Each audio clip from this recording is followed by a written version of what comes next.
পড়াশোনার এইরকম কোনো কিছু নাই।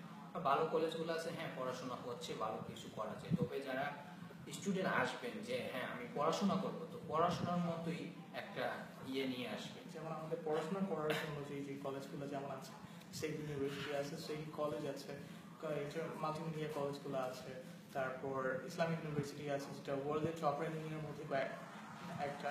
সো এইসব টাইপের কলেজগুলো আমরা সাধারণত পড়াশোনার জন্য। এছাড়া যে কলেজগুলো আছে, ইভেন মার্শাল ইউনিভার্সিটি যেটা, সেটার মধ্যেও পড়াশোনা করতে পারে বাঙালিরা। কিন্তু তবে পড়াশোনার খরচটা এখানে অনেক ব্যয়বহুল। ইভেন 25-26 লাখ টাকার মতো খরচ পড়ে যায়। যারা এইসব ইউনিভার্সিটিগুলোতে পড়াশোনা গ্র্যাজুয়েশনটা কমপ্লিট করতে আসে, তাদের মোটামুটি হিউজ একটা টাকা খরচ করতে হয়। কিন্তু যারা চিন্তা করে যে এখানে এসে পার্ট টাইম জব করে তার পড়াশোনার খরচটা কন্টিনিউ করবে, এটা আসলে একদমই পসিবল না। এটা এই স্বপ্নটা নিয়ে অন্তত পক্ষে আপনারা কখনো স্টুডেন্ট ভিসাতে আসবেন না। হ্যাঁ, যারা পড়াশোনা করতে আসেন তারা আপনারা পুরোটা একটা ডিসিশন নিয়ে আসবেন, যেমন হ্যাঁ আমরা পড়াশোনা করব, যেমন বাড়ি থেকে যেমন টাকা খরচটা আপনার অন্তত চালাতে পারে, চলার মতো চলে। কারণ আপনি এখানে জব করতে হলে মিনিমাম 8 ঘন্টা ডিউটি করা লাগে। 8 ঘন্টা ডিউটি করা, কলেজ করা আপনার কাছে এটা ইম্পসিবল হয়ে যাবে। আপনি 8 ঘন্টা ডিউটি করে আপনি আপনার পড়াশোনার খরচ আপনি কন্টিনিউ করতে পারবেন না। পাশাপাশি চালাটা মুশকিল, অনেকটাই মুশকিল হয়ে যায়। হ্যাঁ, তারপর আবার 8 ঘন্টা ডিউটি, টাকা, মানে জবের যে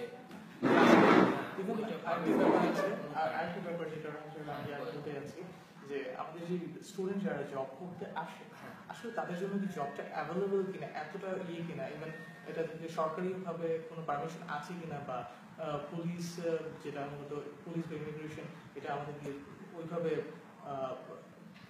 অ্যাক্টিভ করা, ওইভাবে আমাদেরকে ছাড় দেয় কিনা জব করার জন্য যারা স্টুডেন্ট ভিসাতে আসে মূলত। আচ্ছা, যারা স্টুডেন্ট ভিসাতে আসে মালয়েশিয়াতে একদমই টোটালি নিষেধ, স্টুডেন্টরা কোনো জব করতে পারবে টোটালি নিষেধ। তবু যারা মালাই আছে, যাদের মালাই সব রেস্টুডেন্ট, এরা স্টুডেন্ট রাখে না। স্টুডেন্ট জাস্ট অন্য দেশিরা যারা আছে, চাইনিজরা, এদের মাধ্যমে রাখে। তো ওই চাইনিজরা রাখে আর এই যে বাংলাদেশিরা রাখে। তো এর মধ্যে একটা বিষয় হচ্ছে কি, যদি কোনো ইমিগ্রেশন বা কোনো পুলিশ প্রশাসন কাজের মধ্যে স্টুডেন্ট ধরতে পারে, ওরা ফুল টাইম হিসেবে নিয়ে এটা নিয়ে অনেক ঝামেলা করে। অনেকেই আপনার যারা স্টুডেন্ট ভিসাতে আসেন, যারা পার্ট টাইম গুলো করেন, বিভিন্ন রেস্টুরেন্ট, হোটেল, তারপরে বিভিন্ন শপিং মলে যারা কাজগুলো করে থাকেন, যখন আপনাদের পুলিশের কোনো অপারেশন বা ইমিগ্রেশনের অপারেশনে আপনারা ধরা পড়বেন, আপনাদের তৎক্ষণাৎভাবে আপনাদের ভিসা ক্যান্সেল করা হবে এবং আপনাদেরকে অল্প কিছুদিনের মধ্যে দেশে পুনরায় আপনাদেরকে দেশে পাঠানো হবে। আর কোনো মালয়েশিয়ার কোনো কোম্পানি কোনো কিছু আপনার জন্য যাবে না, কোনো স্টুডেন্টের জন্য কোনো কোম্পানি বা কোনো শপিং মলের কোনো মানে মালিক যারা আছে, ওরা আপনার জন্য কোনো কাজে যাবে না। তো হয়তো আপনারা যখন কলেজ যেতে পারে, কিন্তু বাংলাদেশ থেকে আসার সময় যারা অনেক স্টুডেন্ট আছে, যাদেরকে দালালের মাধ্যমে তারা অবশ্যই এইসব অনেক কথাই অনেকটা আসলে এটা মিথ্যা কথা। দালালরা আনার জন্য এইসব বলতেই পারে। তো যাক, দালালের মাধ্যমে যারাই আসেন এখানে স্টুডেন্টরা এরকম কোনো পড়াশোনা করবেন তা ঠিক আছে, কিন্তু জবটা ভালো পাবেন না, এটা আশা করি। অ্যাটলিস্ট জবের জন্য আপনারা জবের কথা চিন্তা করে সেটা আমার কাছে মনে হয় অ্যাটলিস্ট বোকামি করা।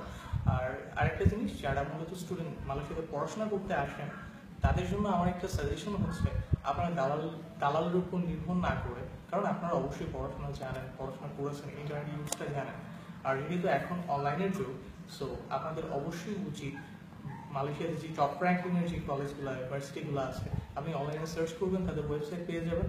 ইভেন ওই ওয়েবসাইটগুলোতে আপনি ইচ্ছে করলে ওখান থেকে তাদের মাধ্যমে আপনি অ্যাডমিশন নিয়ে নিতে পারবেন। সো এটা আপনাদের জন্য ভালো হবে যারা মূলত পড়াশোনা করতে আসছেন। আর এছাড়া যারা কাজের জন্য বা স্টুডেন্ট ভিসাতে আসতে চাচ্ছে,